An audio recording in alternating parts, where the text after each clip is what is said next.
जय श्री कृष्ण। स्वागत है तमारू आजना नवा विडियो में। अने अहीं सवारमां मारे वियरने खवडाववा बेसवुं पड़े छे, केम के जो हूँ ना बेसूँ ने तो 2-3 कोड़िया खाईने ते जतो रहे छे।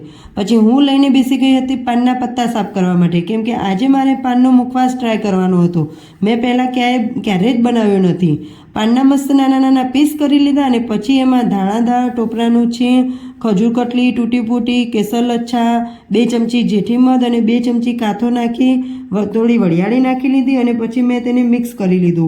पछी मैं एमां बधा लीला मसाला एटले के गुलकंद, मीनाक्षी चटनी अने थोड़ो चूनो नाखी अने फरीथी बधुं मिक्स करी लीधुं अने लास्टमां पानना पत्ता नाखी अने बराबर मिक्स करी लीधुं। पछी याद आव्युं के लवली नाखवानुं तो रही ज गयुं छे એટલે છેલ્લે લવલી નાખી અને મુખવાસ તૈયાર કરી લીધો।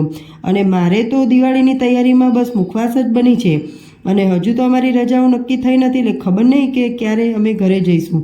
સાંજે આવ્યા હતા મંદિર માટે પડદાનું મેજરમેન્ટ લેવા માટે અને અહીં આદિત્ય તેમની સાથે ડિસ્કશન કરી રહ્યા હતા। પછી મેં બનાવી લીધું ડિનર અને આજે હતું કુબી ટામેટાનું શાક અને બાજુમાંથી હાંડવો આવ્યો હતો। ચલો આજ માટે આટલું જ અને હવે કાલે મળીશું નવા દિવસ અને નવા વિડીયોની સાથે। ત્યાં સુધી જય શ્રી કૃષ્ણ।